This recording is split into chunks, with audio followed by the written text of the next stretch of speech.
توانائی دیتی ہے، پورا مضمون باندھا ہے۔ اعلیٰ حضرت کہتے ہیں بہروپیہ تھا، مداری، روپ بدل بدل کے دکھایا کرتا تھا، بادشاہوں سے انعام لیتا تھا۔ ایک دن اورنگزیب عالمگیر کے پاس آ گیا، کہنے لگا میں روپ بدلوں گا، اگر آپ پہچان نہ سکے تو میں انعام لوں گا۔ آپ نے فرمایا میں کوئی ایسے ویسا بادشاہ نہیں، کہا مجھے دھوکہ دینا مشکل ہے، کہا نہیں میں روپ بدلوں گا۔ حضرت اورنگزیب عالمگیر بڑے نیک بادشاہ گزرے، بڑے پرہیزگار آدمی، وہ بہروپیہ کہنے لگا میں روپ بدلوں گا، آپ نہیں پہچان سکیں گے۔ فرمایا چل جتنا تیرے اندر زور ہے لگا لے۔ حضرت نے اعلان کیا کہ میں نے فوجی بھرتی کر دے، 2 ماہ کے بعد ٹیسٹ ہوگا۔ وہ 2 مہینے دوڑتا رہا، رنگ روپ بناتا رہا، آیا ٹیسٹ دینے، 2-3 سپاہیوں کا امتحان لیا، اس کی باری آئی تو 10 روپے دیے، کہنے لگے تیرے آنے جانے کا کرایہ میں نے تجھے پہچان لیا ہے۔ کچھ دنوں کے بعد جانے لگے سفر پر تو بھکاری آ گئے خیرات مانگنے، اس نے بھی سارے منہ پر سیاہی مال لی، کپڑے پھاڑ لیے، سر کے بال مڈا لیے، پگے تک کٹا لی، بدرنگ ہو کے آیا، کاسا آگے کیا تو حضرت نے 10 روپے ڈالے، کہنے لگے تیرے آنے جانے کا کرایہ میں نے پہچان لیا ہے۔ کچھ دن گزرے تو ٹیچر کی ضرورت تھی، اس نے مونچھیں بڑی کر لی، داڑھی نکلی لگا لی، سر پہ جنا کیپ پہن لی، ایک شیروانی لے لی اور ہاتھ میں چھڑی پکڑ کے آیا، کہنے لگا میں استاد ہوں، 2-4 بندوں کا امتحان لیا، اس کی باری آئی تو 5 روپے دیے، 10 روپے دیے، کہا تیرا کرایہ میں نے پہچان لیا۔ 2 سال گزر گئے، وہ جب بھی آتا حضرت پہچان لیتے۔ ایک دن سفر پہ جا رہے تھے، بہت بڑا لشکر تھا، جہاد کرنے جا رہے تھے اورنگزیب عالمگیر، تو دیکھا ایک پہاڑی ہے، پہاڑی پہ لوگ جا بھی رہے ہیں آ بھی رہے۔ اورنگزیب عالمگیر پوچھنے لگے یہاں کیا ہے؟ کہنے لگے بابا جی بیٹھے ہیں دعا کرتے ہیں، اللہ کے نیک بندے ہیں۔ اورنگزیب کہنے لگے یار پرانے لوگ سارے ہی اللہ والوں کو مانتے، یہ بھی مصیبت آئی ہے جتنی نہیں آئی ہے، سارے لوگ ہی مانتے۔ کہنے لگے ذرا میں دعا نہ کرا لوں، بچے کام جا رہا ہوں۔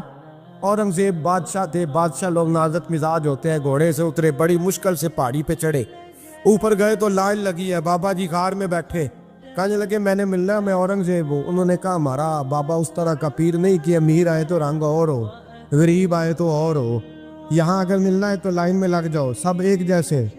اب لائن میں کھڑے ہو گئے، 50 آدمی آگے تھے، کہتے 51واں نمبر تھا، تھک گیا دھوپ میں کھڑا کھڑا۔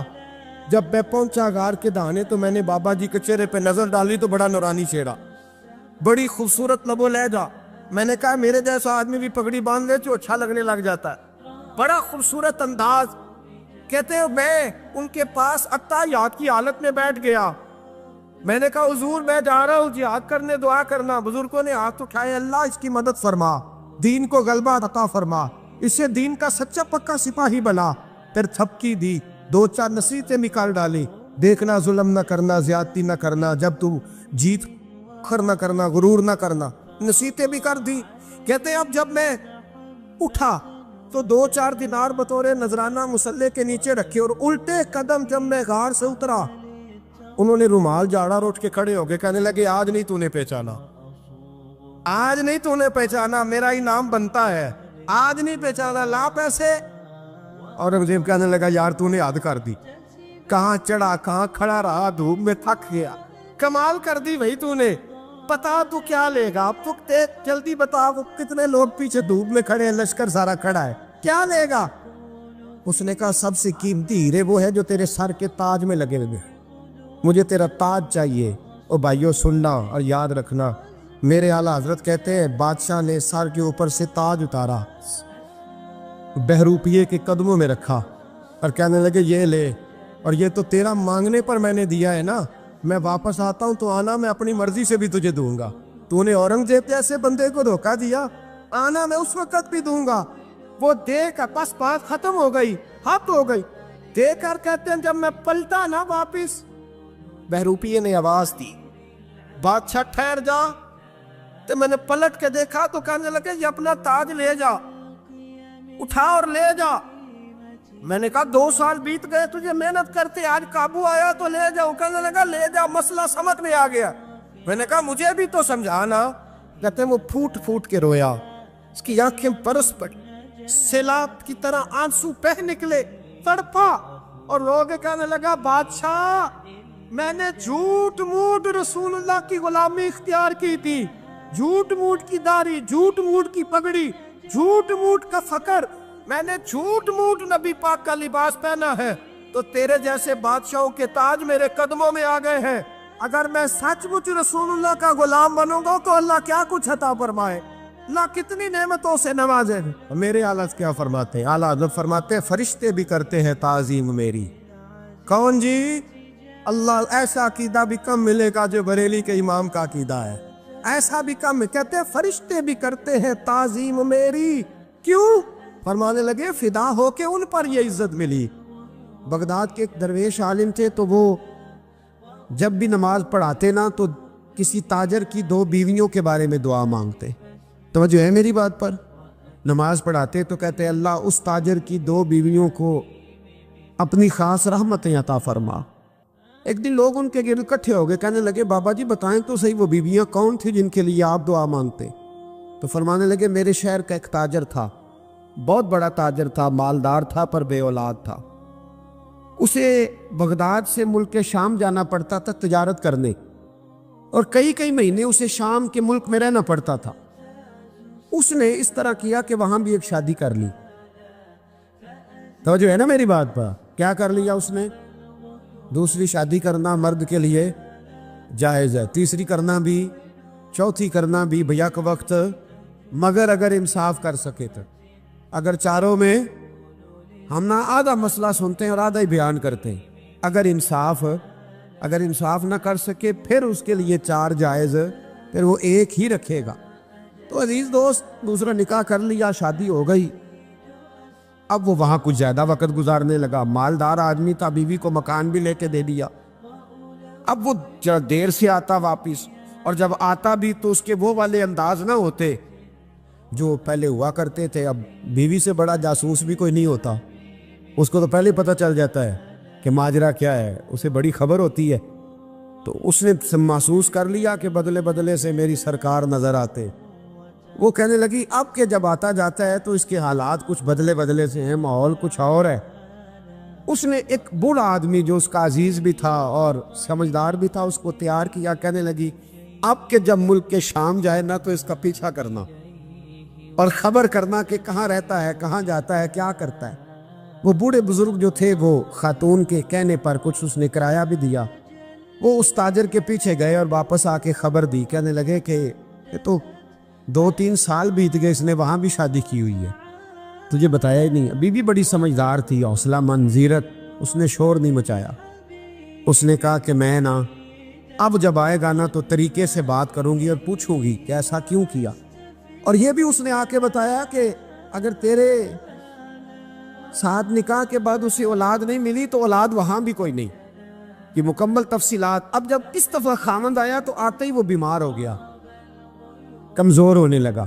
اب خاتون نے مناسب نہیں سمجھا کہ آتے ہی دڑام سے میں اس کے سر پر یہ ٹھوڑ دوں کہ تو نے نکاح کیا ہوا ہے اور مجھے بتایا نہیں۔ وہ ذرا تسلی میں رہی، کچھ وہ بیمار تھا، حوصلہ رکھا، خدمت کرتی رہی۔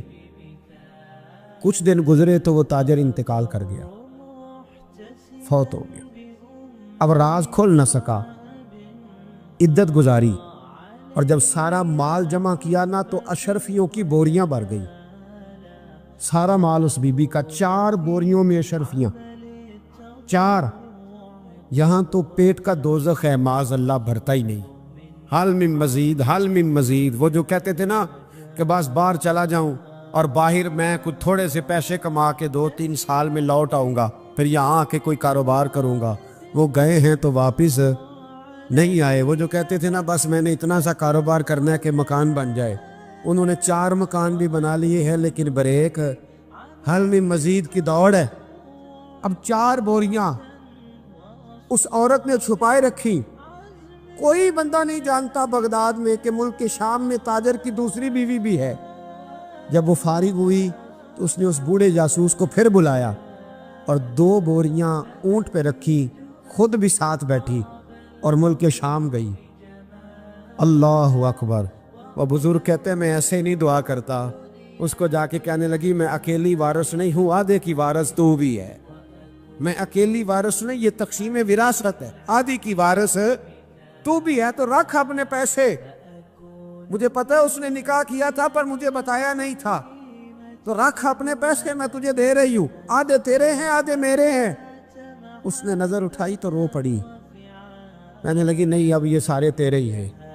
اگر تو اللہ سے ڈرتی ہے تو میں بھی رب سے ڈرتی ہوں، اگر تو مصطفیٰ کریم کا کلمہ پڑھتی ہے تو میں بھی اسی نبی کی ماننے والی ہوں۔ کہا بات کیا ہے، میرا کیوں ہے سارا؟ تو وہ خاتون کہنے لگی وہ 2 سال 3 سال سے میرے ساتھ نکاح تھا، اور اس نے بتایا تھا مجھے کہ میری بیوی بھی ہے، اور میں غریب تھی تو میرے والدین کو بھی بتایا تھا کہ میری دوسری شادی ہے۔ یہ مکان اس نے مجھے لے کے دیا تھا، میرے تمام اخراجات وہ پورے کرتا تھا، نان و نفقہ کا خیال رکھتا تھا، لیکن اب کہ جب وہ آیا تو وہ بیمار تھا۔ اس نے مجھے بتایا کہ مجھے طبیب نے بتایا ہے کہ میں شدید بیمار ہوں، شاید بچ نہ سکوں۔ تو کہنے لگی وہ مجھے کئی لاکھ روپے بھی دے گیا، اور جاتے دفعہ مجھے طلاق بھی دے گیا، فارغ کر گیا۔ کہنے لگا تو جہاں چاہے میرے بعد نکاح کر سکتی ہے، اور کہنے لگا میں چاہتا تھا پہلی بیوی کو بتا دوں، موقع نہیں بنا، اور اس کا دل نہ ٹوٹے، بتا نہیں پایا، لہذا وہ مجھے ڈھیر سارے پیسے دے چکا ہے، سارا میرا حصہ مجھے پہلے سے دے چکا ہے۔ میری بہن اب یہ 4 بوریوں میں سے 2 میری نہیں بلکہ 4 کی 4 ہی تیری ہے، تو ہی اس کی حقدار ہے۔ تو بزرگ کہتے ہیں مجھے بتاؤ جن کے اندر اس قسم کے تقوی کی جھلک ہو ان کے لیے ہر نماز کے بعد دعا مانگنی چاہیے کہ نہیں مانگنی چاہیے؟ حضرت عمر کے زمانے میں نا ایک نوجوان تھا، نیک تھا، مسجد جایا کرتا تھا رات کو، تو مسجد جا رہا تھا تو رستے میں ایک عورت نے دعوت گناہ دی، ابن عساکر نے اس کو لکھا ہے۔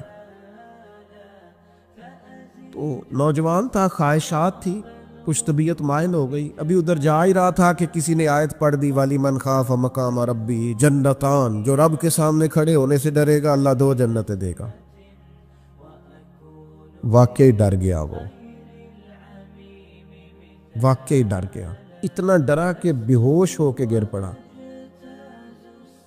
بیماری سے لوگ بے ہوش ہوتے ہیں، پیسے ڈوب گئے بے ہوش ہوتے ہیں، بچے کے غم میں بے ہوش ہوتے ہیں۔ سچ بتاؤ کبھی خوف خدا سے بھی بے ہوش ہوتا کوئی دیکھا ہے؟ ہمارے ہاں تو روز مرہ ہی نہیں ہے بھائی، اور بڑی باتیں ہیں بے ہوش ہونے کی، ڈرنے کی، غش کھانے کی۔ بے ہوش ہو کے گر پڑا، بوڑھے باپ کو کسی نے بتایا بچہ بے ہوش پڑا ہے، اٹھا کے گھر لائے، گھر لا کے کہا بیٹا کیا ہوا؟ نوجوان ہے، چڑھتی جوانی ہے، پر پاکیزہ بڑی ہے۔ کہنے لگا ابا جی گناہ کی طرف چلا گیا تھا، پر میں نے آیت سن لی جو اللہ کے سامنے کھڑے ہونے سے ڈرے گا رب 2 جنتیں دے گا، میں ڈر گیا تھا، رب واقعی 2 جنتیں دے گا۔ باپ رو پڑے، ابا جی کی آنکھوں میں آنسو آئے اور کہا پتر اللہ بڑا مہربان ہے، اس کے وعدے سچے ہیں، واقعی 2 جنتیں دے گا۔ اس نے پھر ایک چیخ ماری اور اس طرح کی ماری کہ اس کی روح ہی پرواز کر گئی، روح ہی پرواز کر۔ کشتگان خنجر تسلیم را، عشق کی خنجر سے قتل ہو گئے لوگ۔ صبح حضرت عمر کو پتہ چلا کہ انہوں نے تو رات جنازہ بھی پڑھ دیا، تدفین بھی کر دی۔ جناب عمر فرمانے لگے اتنا نیک نوجوان خوف خدا سے دنیا سے چلا گیا، مجھے کیوں نہیں بلایا میں جنازہ پڑھتا؟ فاروق اعظم فرما رہے ہیں میرا شوق تھا میں اس کا جنازہ پڑھتا۔ کہ حضور آپ کو تکلیف نہیں دی؟ فرمایا بتاؤ قبر کہاں ہے؟ تے کامل پیر اونا دے باہو قبر جنا دی جیوے۔ حضرت فاروق اعظم قبر پہ تشریف لے گئے اور کھڑے ہو کے فرمانے لگے نوجوان مجھے امید ہے میرے رب نے تجھے 2 جنتیں دی ہوں گی۔ ابن عساکر کھول کے دیکھو تاریخ بغداد نے کیا لکھا ہے۔ حضرت سیدنا فاروق نے فرمایا امید ہے 2 جنتیں دی ہوں گی، قبر کے اندر سے بولا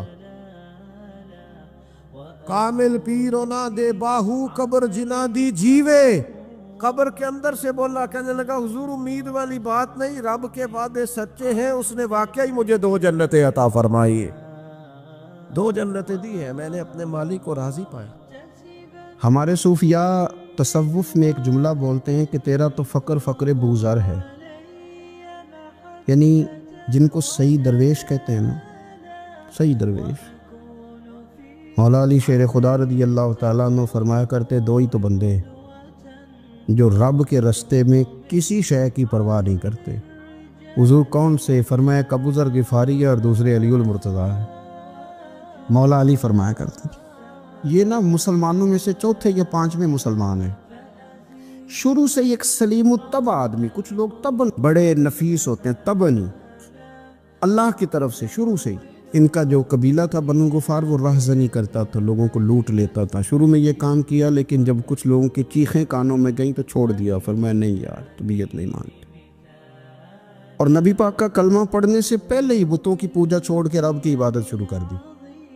لوگ پوچھا کرتے تھے آپ عبادت تو کرتے تھے پر منہ کدھر کرتے تھے؟ فرماتے تھے جدھر وہ کرا لیتا تھا کر لیتے تھے۔ کسی نے انہیں بتایا کہ مکے میں ایک شخص ہیں جنہوں نے اعلان نبوت کیا ہے، آپ کی طرح کی باتیں کرتے ہیں۔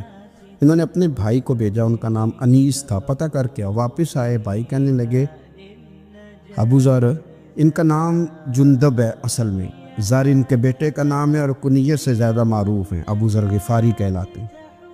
فرماتے ہیں کہ بھائی نے آ کے بتایا کہ وہ نیکی کا حکم دیتے ہیں، برے کاموں سے منع کرتے ہیں، صلہ رحمی کا پیغام دیتے ہیں، لیکن لوگ سارے مخالف ہیں۔ یہ چیز بھی بڑی کاؤنٹ ہوتی ہے، اسے نہ کاؤنٹ کیا کریں۔ لوگوں کی ترجیحات بدلتی ہیں، صبح کچھ، دوپہر کچھ، شام کچھ، اسے نہ کاؤنٹ کریں۔ انہوں نے اس بات کو کاؤنٹ کر کے بتایا کہ لوگ ان کے جو ہیں نا وہ مخالف ہیں سارے۔ تو حضرت ابو ذر غفاری کہنے لگے مجھے تسلی نہیں ہوئی، میں خود جا کے پتہ کروں گا۔ کہتے ہیں مکہ شریف آیا تو کسی ایسے آدمی سے پوچھ بیٹھا، میں تو کچھ اور سمجھا تھا، وہ کچھ اور نکلا۔ مکے والوں نے بڑا مارا۔ مکے پہنچ کے پہلی جو چیز ملی وہ مار کھانے کی تھی۔ اب میں ڈرتے کسی سے پوچھتا ہی نہ، بھوک بھی بڑی تھی، رہنے کو جگہ نہیں تھی، حرم شریف میں لیٹا رہتا تھا۔ میرے نصیب دیکھو، مجھے ایک شخص نے آ کے ہلایا، کہنے لگے اگر مناسب سمجھے تو میں آپ کو دیکھ رہا ہوں کافی دیر سے، آپ کوئی پردیسی ہیں، آپ کا اپنا مہمان نہ بنا لوں؟ تو میں نے کہا آپ کا کیا نام ہے؟ کہنے لگے میرا نام ہے علی ابن ابی طالب۔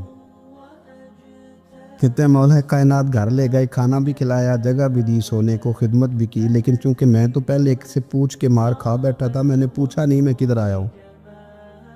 رات رہے، اگلی رات بھی رہے، لیکن میں نے بتایا نہیں میں کس کام آیا ہوں۔ حضرت ابو ذر غفاری رضی اللہ تعالیٰ عنہ کہتے ہیں خود ہی مولا علی نے پوچھا بتا سکتے ہو کیسے آئے ہو؟ میں نے کہا راز رکھ لو گے؟ فرمایا بڑا کشادہ سینہ دیا رب نے مجھے۔ تو بات تو کر، کہنے لگے یار میں تو محمد مصطفیٰ کی زیارت کرنے آئے صلی اللہ تعالیٰ علیہ وسلم۔ یہ بے نیاز لوگوں میں سے ہیں حضرت سیدنا ابو ذر غفاری۔ میں حضور کی زیارت کے لیے ہوں۔ حضرت علی کہنے لگے سویرے لے چلوں گا۔ انسان بزدل نہیں ہوتا، ہر انسان بزدل نہیں ہوتا، اور بلا وجہ ٹکراؤ کی پالیسی بنا لینا یہ بھی سیانے لوگوں کا کام نہیں۔ حکمت کے تقاضوں کے مطابق چلنا یہ بھی دلیر لوگوں کا ہی کام ہوتا ہے۔ حضرت مولا علی کہنے لگے صبح لے کے چلوں گا پر حالات ٹھیک نہیں، شرارتی لوگ ہر جگہ ہوتے ہیں، اگر کوئی شرارتیوں کا ٹولہ ملا نا جو کھڑا ہوگا جاسوسی کرنے کے لیے کہ حضور کی طرف کون کون جا رہا ہے، تو میں نیچے جھکوں گا جوتے کا تسمہ ٹھیک کرنے کے لیے، لیکن آپ نے نہیں کھڑے ہونا، آپ نے چلتے رہنا ہے تاکہ کسی کو شک نہ ہو۔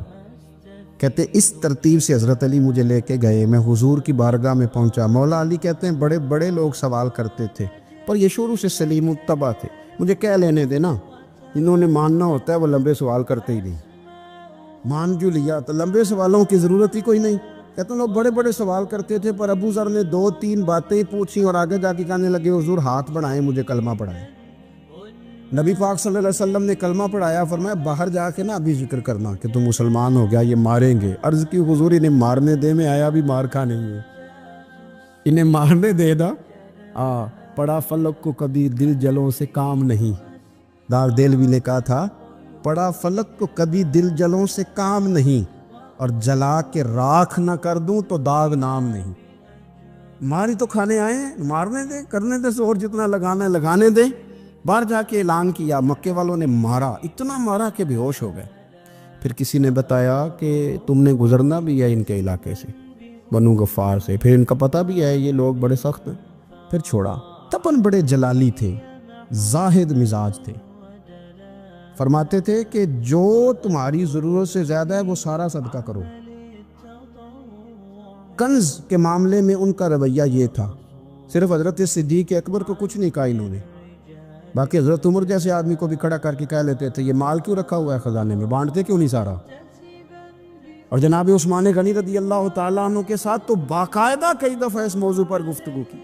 وہ کہتے تھے کہ جب اللہ کہتے ہیں قرآن میں کہ مال دولت جمع نہیں کرنی، تو وہ جو لوگ تھے وہ بھی بڑی شانوں والے تھے. وہ کہتے تھے کہ اللہ نے جب زکوٰۃ فرض کی تو مال جمع ہوتا ہے تو زکوٰۃ فرض ہوتی ہے نا. یا فطرانے کا کہا تو مال ہوتا ہے تو فطرانہ آتا ہے نا. تو آپ جو کہہ رہے ہیں وہ ٹھیک ہے، پر آپ اعلیٰ بات کر رہے ہیں تقوی کی، سارا بانٹو. تو حضرت ابو ذر غفاری کہتے تھے چلو ٹھیک ہے تمہاری بھی بات مان لیتا، پر یہ بتاؤ مدینے والے کا اپنا طریقہ کیا ہے؟ کہ بھئی حضور کا طریقہ تو وہی ہے جو آپ بتا رہے ہیں. تو فرمانے لگے پھر اس رستے نہ چلے جو رستہ مدینے والے رسول کا ہے. اور حضور سے، نبی پاک سے عشق کرتے بڑا کھل کے. یہ صحابہ صفہ میں سے تھے. کلمے پڑھنے کے بعد چونکہ طبیعت جلالی تھی تو حضور نے بھیج دیا، فرمایا واپس جاؤ اپنے قبیلے میں تبلیغ کرو. واپس گئے، بھائی کو مسلمان کیا، والدہ کو مسلمان کیا، قبیلہ سارا مسلمان کیا، وہیں رہے. ہجرت مدینہ کے بعد آئے تبوک کے موقع کے قریب، اور حضور نے صحابہ صفہ میں رکھ لیا. نوکری کرتے مدینے والے رسول کی، دلیر آدمی تھے، بڑا قبیلہ تھا، پر ڈیوٹی کرتے، ڈیوٹی خدمت کرتے. ایک بیٹا تھا زار اس کا نام تھا، اس کی ڈیوٹی لگائی تم نے میرے نبی پاک کے اونٹ چرانے. ڈاکو آئے تو صاحبزادہ اونٹوں کی، اونٹنیوں کی حفاظت کرتے شہید ہو گیا. اور یہ انوکھا بندہ ہے جس نے شرط لگائی تھی کہ میں نے کالی سیاہ رنگ کی عورت سے شادی کرنی. انوکھا بندہ ہے. ایک بیٹی تھی، ایک بیٹا، بیٹا شہید ہو گیا. بیوی سے کہا تم نے نبی پاک کے گھر میں خدمت کرنی ہے، حضور کے گھر والوں، اور میں نبی پاک کی نوکری کروں گا. حضور کی خدمت کرتے، ہر وقت خدمت میں رہتے. اور حضور جب آتے نا، صحابہ صفہ میں یہ شامل تھے جو لوگ دین سیکھتے، حضور جب آتے تو سب سے پہلے آ کے حضرت ابو ذر غفاری کا پوچھتے، بلائیں. اور جب بات کرتے حضور تو بار بار ان کو مخاطب کر کے بات کرتے. حضرت ابو ذر غفاری رضی اللہ تعالیٰ عنہ کا نبی پاک سے اتنا پیار کہ ہماری بھی مشکل حل کر دی. ابو داؤد شریف میں موجود ہے. ایک دن کہنے لگا یا رسول اللہ صلی اللہ علیہ وسلم، اگر کوئی بندہ کسی سے پیار بڑا ہی کرے پر اس جیسے عمل نہ کر سکے، کوشش کرے کرنا. لوگ ہمیں کہتے ہیں نا جی پیار بڑا، عمل بھی تو کرو نا. بھی کرنا چاہیے، پر انسان ہے نا، غلطی بھی تو ہو ہی جاتی ہے. اب ہم عمل نہیں کر سکتے تو تم ہمیں پیار بھی نہیں کرنے دو گے؟ مہربانی کرو، پیار تو کرنے دو نا. حضرت ابو ذر غفاری نے کہا، ابو داؤد شریف میں موجود ہے، یا رسول اللہ صلی اللہ تعالیٰ علیہ وآلہ وسلم، حضور پیار بڑا کرے پر ان جیسے عمل نہ کرے تو حکم کیا ہے؟ تو حضور نے فرمایا پیار سچا کرے، اللہ قیامت کے دن جس سے محبت کرے گا نا اس کے ساتھ ہی دونوں کو اکٹھا فرما دے گا. تو حضرت ابو ذر نے فوراً کہا، حضور پھر مجھے آپ سے بھی بڑا پیار ہے، رب سے بھی بڑا پیار ہے. فرمایا فکر نہ کرنا، جنت میں اکٹھے ہی جائیں گے. اتنی محبت رسول پاک کی ذات کے ساتھ. حضور کی نوکری کرنا. ایک دن خدمت کرتے کرتے سو گئے. حضور مسجد میں آئے پتہ کرنے کہ ابو ذر آرام کر رہا ہے. یہ بھی مزہ ہوتا ہے، خیال رکھنا اپنے درویشوں کا، کیا کھایا کیا پیا، کہاں سوئے. حضور رات کو آئے، یہ سوئے ہوئے. فرماتے ہیں حضور نے میرا انگوٹھا ہلایا، میں اٹھ کے بیٹھ گیا، حضور بھی میرے پاس بیٹھ گئے. اور میں ابو ذر بڑا پیار کرتے ہو، سونے آپ کو پتہ ہی ہے. کہا یار تو بڑی نوکری کرتا ہے، ایک دن وہ بھی آئے گا جس دن تجھے میری مسجد اور میرے شہر سے جانا پڑے گا، پھر کیا کرو گے؟ تو عرض کی حضور کسی کی طاقت ہے مجھے آپ کے شہر سے نکالے؟ میں تلوار نکال لوں گا. نبی پاک نے فرمایا تلوار نہ نکالنا، یہاں تمہیں بھیجا جائے چپ کر کے چلے جانا. حضور کب تک؟ فرمایا جب تک اللہ تیری اور میری ملاقات نہیں کرا دیتا، یعنی وصال تک. یہ واحد شخص ہیں کہ حضور کے وصال ظاہری کا وقت آ گیا تو فرمایا کوئی میرے ابو ذر کو بلاؤ. جب یہ آئے تو حضور لیٹے ہوئے تھے، یہ جھکے نبی پاک کی طرف، حضور میں حاضر ہو تو حضور نے پکڑ کے سینے کے ساتھ لگا لی. میرے رسول پاک صلی اللہ علیہ وسلم کی خدمت میں ایک دفعہ عرض کرنے لگے حضور مجھے صوبے کا گورنر بنا دے. تو نبی پاک نے فرمایا ابو ذر میں عہدے پسند نہیں کرتا، تو تمہیں بھی میں کہتا ہوں عہدہ نہ لینا، تمہیں بھی کہتا ہوں عہدہ نہ لینا. فرمایا ابو ذر میں جو چیز اپنے لیے پسند کروں گا تمہیں بھی اسی کا مشورہ دوں گا. تم بندے اچھے ہو پر یہ کام تمہارے بس کا نہیں ہے. بڑے زاہد آدمی. میرے رسول کریم صلی اللہ تعالیٰ علیہ وآلہ وسلم نے ان کے بارے میں فرمایا جس طرح نبیوں میں حضرت عیسیٰ علیہ السلام ہوئے. حضرت عیسیٰ دیکھیں نا، انبیاء میں اللہ تعالیٰ نے ہر قسم کی عظمت نبیوں کو دی. جناب سلیمان علیہ السلام کا تو تخت بھی ہوا میں اڑتا تھا، جن تک تابع دار تھے. اور نبیوں میں حضرت عیسیٰ بھی ہیں جن کے پاس گھر بھی کوئی نہیں، شادی بھی کوئی نہیں کی، اینٹ سرانے رکھ کے تکیہ بناتے. ایک ان کے پاس کنگھی تھی اور ایک پیالہ تھا. دیکھیں جو بندہ نیک ہو نا وہ بھی نیک ہیں, اللہ کے نبی ہیں. آپ اپنا تقوی مسلط نہیں کریں گے, جو وہ کر رہے ہیں وہ بھی مخلص ہو کے کر رہے ہیں. حکومتیں جو چلانی ہیں تو وہ کس نے چلانی ہے؟ اگر نیک بندے نہیں آئیں گے تو غلط لوگ آئیں گے, قوموں پہ ظلم کریں, وہ بھی اپنی جگہ ٹھیک ہے. لیکن یہ جو کر رہے ہیں یہ بات بھی اپنی جگہ بالکل ٹھیک ہے. ہم پتہ کیا کرتے ہیں, ہم چیزوں کو مسلط کرتے ہیں, ایک دوسرے پر مسلط نہیں کرے چیزوں کو. آپ جو کر سکتے ہیں, جو رستہ آپ کو صحیح لگتا ہے اختیار کر لیں. یہی تو ہمارے دین کا حسن ہے, یہ سارے رستے واضح کر کے ہمیں دکھاتا ہے. حضرت عیسیٰ علیہ السلام نے ایک دن دیکھا کہ ایک بندہ نا انگلیوں کے ساتھ اپنے بال سیدھے کر رہا ہے, تو آپ نے فرمایا یار کنگھی کے بغیر بھی کام چل سکتا ہے. کنگھی بھی خیرات کر دی. دیکھا ایک بندہ ہاتھ کا تکیہ بنا کے لیٹا ہے, تو فرمایا اینٹ بھی دے دو, کسی کے کام آ جائے. ایک دن دیکھا کہ ایک بندہ نا یوں چلو میں پانی پی رہا ہے, فرمایا پیالہ بھی رہنے دو, اس کے بغیر بھی کام چل ہی جاتا ہے. جناب عیسیٰ کا یہ زہد تھا. میرے نبی پاک علیہ السلام نے فرمایا جس نے جناب عیسیٰ کا زہد دیکھنا ہو وہ میرے ابو ذر غفاری کو دیکھے. ان کو دیکھے, یہ دنیا میں جناب عیسیٰ کے زہد کے مطابق چلتے پھرتے ہیں. ساری زندگی دولت کو, مال کو پسند نہیں کیا. جہاں رہتے تھے ایک گورنر صاحب نے 300 دینار تحفے میں بھیجے. تو ایک ہوتا ہے نا بندہ کہتا ہے نہیں نہیں ضرورت نہیں. اور حضور سید عالم صلی اللہ علیہ وسلم نے حضرت عمر سے فرمایا تھا جو خود بخود آ جائے وہ قبول کر لو اللہ کی طرف سے. لیکن ان کا رنگ فقیری والا تھا اور تھوڑا انوکھا تھا. 300 دینار آئے تو فرمانے لگے اسے جا کے کہو تمہیں کوئی اور بندہ نہیں ملا دھوکہ دینے کے لیے, میرے گھر ہی مال بھیج دیا ہے. فرمانے لگے میرے پاس گدھا ہے سواری کرنے کے لیے, میرے پاس بکریاں ہیں دودھ پینے کے لیے, میرے پاس ایک چادر اضافی ہے سامان میں سے, میں تو ڈرتا ہوں کہ رب کہیں اس چادر کے بارے میں سوال نہ پوچھ لے, اور تم ہو کہ میرے پاس یہ لے کے آئے ہو. حضرت عثمان غنی کے پاس جا کے کہا کرتے کتنا لوگوں کے پاس پیسہ آ گیا ہے, ہر بندے کے گھر میں مال ہے, یہ کیا ہو رہا ہے, لوگوں سے کہیں خرچ کریں غریبوں پہ. تو عثمان غنی فرمانے لگے تمہیں تو خوش ہونا چاہیے کہ میرے دور میں لوگ خوشحال ہو گئے. آپ فرمانے لگے نہیں, وہ والا رنگ زیادہ بہتر ہے جو مدینے والے نے اختیار فرمایا, کیونکہ کچا رنگ للاری والا چڑھدا تے لیندا رہندا عشق تیرے دا رنگ محمد, جدوں چڑھ جائے پھر نہیں لیندا.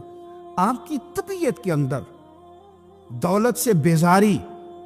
حضرت ابو درداء, حضرت ابو موسیٰ اشعری, حضرت ابو ہریرہ رضی اللہ تعالی عنہ, یہ سمجھ لیں ان کے کلاس فیلو تھے, ان کے ساتھ پڑھا تھا انہوں نے. حضرت ابو ذر غفاری ان پر بھی جلال کرتے. آپ یقین کریں کہ طبیعت نا ایسے کیف میں آ گئی ان کو پڑھ کے. ان کو پڑھا جب کچھ دنوں سے تو کچھ انوکھا, یہ انوکھی وجہ ہے, سارے زمانے سے نرالے ہیں. یہ بندے کون سی بستی کے یار اب رہنے والے ہیں, یہ کس طرح کے لوگ ہیں, کیا سوچ ہے. حضرت ابو درداء رضی اللہ تعالیٰ عنہ کے گھر کے قریب سے گزرے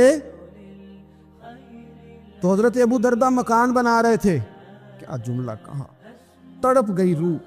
فرمانے لگے ابو درداء تجھ سے مجھے یہ امید نہیں تھی یار. فرمایا کیا ہوا؟ فرمانے لگے اب تیرا مکان بنانے کے لیے بھی اللہ کے بندوں کی پشتوں پر اینٹیں رکھی جائیں گی. تیرا مکان بنانے کے لیے رب کے بندوں کی پشتوں پر اینٹیں تیرے لیے. حضرت ابو درداء نے گردن جھکا لی. فرمایا یار جہاں تو ہے نا تو بالکل ہی ٹھیک کہتا ہے. کیوں؟ میرے نبی پاک صلی اللہ علیہ وسلم نے فرمایا اس زمین کے اوپر اور آسمان کے نیچے ابو ذر غفاری سے سچا بندہ کوئی نہیں, ان سے زیادہ سچا کوئی نہیں. فرمایا تو ٹھیک کہتا ہے یار, صحیح کہتا ہے. حضرت ابو موسیٰ اشعری رضی اللہ تعالیٰ عنہ کو گورنر بنا دیا گیا عراق کا. اب حضرت ابو موسیٰ اشعری صحابہ میں ایک بڑے جلیل القدر صحابی ہے, اور ان کی عظمتیں, رفتیں, بلندیاں کیا کہنا, بڑی گہری دوستی تھی. لیکن جب وہ گورنر بن گئے نا تو آپ نے فرمایا بس بھئی اب تو نے عہدہ لے لیا ہے, یہ بندے کو ٹھیک نہیں رہنے دیتی تھی, اب تو عہدے میں چلا گیا. بڑی مدت کے بعد ملاقات ہوئی حضرت ابو موسیٰ اشعری کے ساتھ. وہ دوڑ کے آئے حضرت ابو ذر غفاری کے گلے ملنے, میرا بھائی میرا بھائی. فرمایا پیچھے ہٹ جا, میں نہیں تیرا بھائی, تو گورنر ہے, میں غریب آدمی ہوں, اپنا کام کر. پھر دوڑ کے آئے. فرمایا ابو ذر تو میرا بھائی ہے یار, اکٹھے پڑھتے تھے حضور. فرمایا نہیں جا, تو نہیں میرا بھائی. پھر آئے.